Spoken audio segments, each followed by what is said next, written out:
നമസ്കാരം. ജയശങ്കർ, വള്ളുവനാട് മാട്രിമോണിയൽ, ഒറ്റപ്പാലം. ഇന്ന് പറയാൻ പോകുന്ന പെൺകുട്ടി ദീപ്തി നായർ, 31 വയസ്സ്, ഉത്രം നക്ഷത്രം, ശുദ്ധജാതകം, അതായത് ദോഷം, നോ ദോഷം എന്നാണ് പ്രൊഫൈലിൽ പറഞ്ഞിരിക്കുന്നത്. ഞാൻ എന്തുകൊണ്ടാണ് അത് എടുത്തു പറയുന്നതെന്ന് പറഞ്ഞു കഴിഞ്ഞാൽ, പെൺകുട്ടികളിൽ ദോഷം ഇല്ലാത്ത അല്ലെങ്കിൽ ശുദ്ധജാതകമായിട്ട് വളരെ കുറച്ച് കുട്ടികളെ വരുന്നുള്ളൂ. അപ്പോൾ അതുകൊണ്ടാണ് ഞാൻ അതൊന്ന് എടുത്തു പറയുന്നത്. MTech ആണ് കുട്ടിയുടെ highest qualification, DY Patil college, Navi Mumbai. അച്ഛൻ ഋഷികേശ് നായർ, റിട്ടയർഡാണ്. അമ്മ Chandrika Nair, private family work ചെയ്യുന്നു. ഇവർ താമസിക്കുന്നത് ഡോംബിവിലി ഈസ്റ്റിലാണ്. 50 വർഷത്തോളമായിട്ട് ബോംബെ തന്നെ സെറ്റിൽഡ് ആയിട്ടുള്ള ഒരു ഫാമിലിയാണ്. അപ്പോൾ നാട്ടിലൊക്കെ എപ്പോഴെങ്കിലും ഇങ്ങനെ വരും, പോവും, അതൊക്കെയാണ് അവരുടെ കാര്യങ്ങൾ. ഈ കുട്ടിയുടെ നക്ഷത്രം ഉത്രമാണ്, ഹൈറ്റ് 5'3", വെയ്റ്റ് 51. അപ്പോൾ ദീപ്തി നായരെ ബോംബെയിലൊക്കെ താമസിക്കുന്ന അല്ലെങ്കിൽ ഗുജറാത്തിലൊക്കെ താമസിക്കുന്ന, വർക്ക് ചെയ്യുന്ന, ഹൈലി ക്വാളിഫൈഡ് ആയിട്ടുള്ള ആൺകുട്ടികളുടെ അച്ഛനമ്മമാർക്ക് വള്ളുവനാട് മാട്രിമോണിയലായിട്ട് ബന്ധപ്പെട്ട് കഴിഞ്ഞാൽ ഫർദർ വിവരങ്ങൾ ഞാൻ എടുത്തു തരുന്നതാണ്. എല്ലാ വീഡിയോകളിലും പറയുന്ന കുറച്ച് കാര്യങ്ങൾ ഈ വീഡിയോയിൽ ആവർത്തിക്കാൻ ആഗ്രഹിക്കുകയാണ്. അതായത് കല്യാണപ്രായമെത്തിയ കുട്ടികൾ വീട്ടിലുണ്ടെങ്കിൽ മൊത്തത്തിൽ ഒരു ടെൻഷനാണ്. അതായത് ഞാൻ ഫൈനാൻഷ്യലി ഉള്ള ടെൻഷനല്ല, മറിച്ച് ജാതകം, എന്താ പറയുക, നമ്മളുടെ മാട്രിമോണിയൽ സൈറ്റ്, ഇതിലൊക്കെ എവിടെ പോയി രജിസ്റ്റർ ചെയ്യണം, എന്ത് ചെയ്യണം, ആകെ ഒരു വല്ലാത്ത രീതിയിലാണ്. അപ്പോൾ അതിനെക്കുറിച്ച് കുറച്ച് കാര്യങ്ങൾ പറഞ്ഞിട്ട് ഞാൻ ഈ വീഡിയോ അവസാനിപ്പിക്കാം.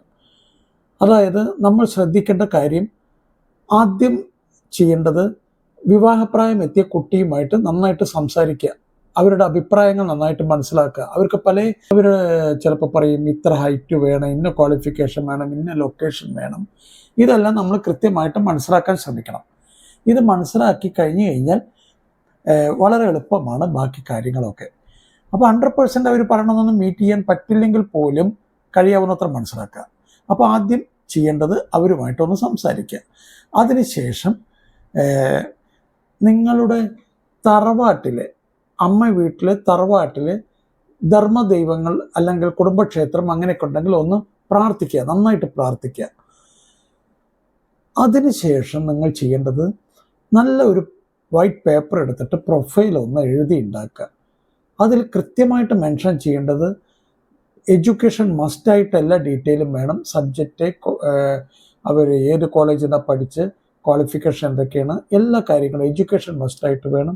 ജോലി എവിടെയാണ്, ജോലി സ്ഥലം എവിടെയാണ്, എത്ര രൂപ സാലറി ഉണ്ട്, ഈ വക കാര്യങ്ങളെല്ലാം കൃത്യമായിട്ട് അതിലും എഴുതണം. അച്ഛൻ, അമ്മ എന്തായിരുന്നു, അച്ഛൻ്റെ ക്വാളിഫിക്കേഷൻ, അമ്മ എന്തായിരുന്നു, എല്ലാ ഡീറ്റെയിലുകളും വിശദമായിട്ട് എഴുതുക. അവരുടെ തറവാട്, നാട്, ചിലപ്പോൾ ജോലി ചെയ്യുന്നത് വേറെ എവിടെയെങ്കിലും ആവും, സെറ്റിലായിരിക്കുന്നത് വേറെ എവിടെയെങ്കിലും ആവാം, എന്താ പറയുക, തറവാട് വന്നിട്ട് വേറെ എവിടെയെങ്കിലും ആവും. അപ്പോൾ അങ്ങനെയൊക്കെയുള്ള കുറേ ഡിഫറെൻറ്റ് ലൊക്കേഷൻസ് ഒക്കെ ഉണ്ടാകാം. അതൊക്കെ കൃത്യമായിട്ട് എഴുതുക. എല്ലാ കാര്യങ്ങളും വിശദമായിട്ട് തന്നെ എഴുതുക. അപ്പോൾ ഒരാൾ കാണുന്ന സമയത്ത് അവർക്ക് തോന്നണം, എല്ലാ കാര്യങ്ങളും അതിലുണ്ട്, നമുക്ക് കൃത്യമായിട്ട് കാര്യങ്ങളൊക്കെ മനസ്സിലായി.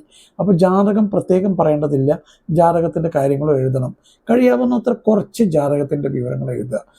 Date of birth, birth time, birth place, ഇത്തരം കാര്യങ്ങളുണ്ടെങ്കിൽ മറ്റുള്ളവർക്ക് ജാതകം ഉണ്ടാക്കാൻ പറ്റും. അപ്പോൾ അത് തെറ്റുകൂടാതെ എഴുതിയാൽ തന്നെ ഒരു പരിധി വരെയൊക്കെ കാര്യങ്ങൾ നമുക്ക് നോക്കാവുന്നതേ ഉള്ളൂ.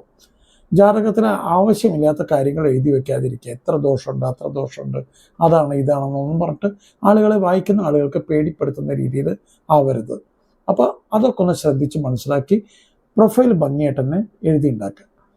അതിനുശേഷം നല്ലൊരു മാട്രിമോണിയൽ സൈറ്റ്. എന്താണ് ഈ നല്ല മാട്രിമോണിയൽ സൈറ്റ് എന്ന് പറഞ്ഞു കഴിഞ്ഞാൽ, നമ്മൾ അന്വേഷിക്കണം അവർ എത്രയൊക്കെ പ്രൊഫൈൽ തരുന്നുണ്ട്, ആരെങ്കിലുമൊക്കെ നിങ്ങളുടെ പരിചയമുള്ള ആളുകൾ ജോയിൻ ചെയ്തിട്ടുണ്ടോ, അവരെ കൊണ്ട് കഴിയുന്നുണ്ടോ തരാനായിട്ട്, ഈ വക കാര്യങ്ങളൊക്കെ വിശദമായിട്ട് തന്നെ സംസാരിക്കുക.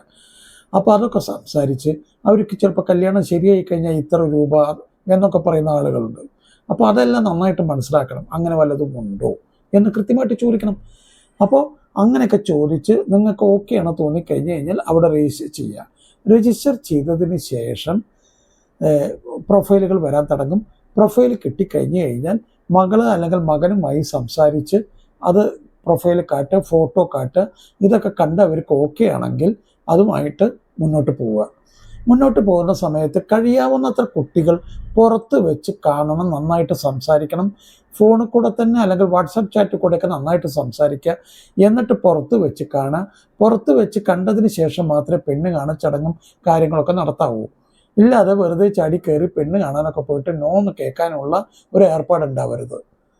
അപ്പോൾ അതൊക്കെ ഒന്ന് ശ്രദ്ധിച്ച് മനസ്സിലാക്കിയിട്ടൊക്കെ ചെയ്യുക. കുട്ടികൾ തമ്മിൽ നല്ലൊരു ഫ്രണ്ട്ഷിപ്പ് ആദ്യം ബിൽഡപ്പ് ചെയ്യുക. നന്നായിട്ട് സംസാരിക്കുക.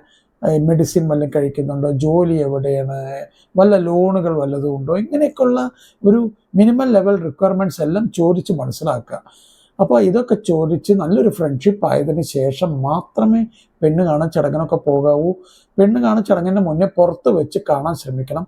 എന്നിട്ട് ഈ വക കാര്യങ്ങളൊക്കെ നന്നായിട്ട് സംസാരിക്കുക.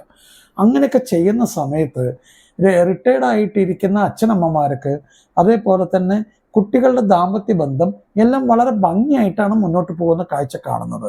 അപ്പോൾ എല്ലാ കുട്ടികൾക്കും എത്രയും പെട്ടെന്ന് മംഗളമായിട്ട് തന്നെ വിവാഹം നടക്കുവാൻ വേണ്ടി പ്രാർത്ഥിക്കാം.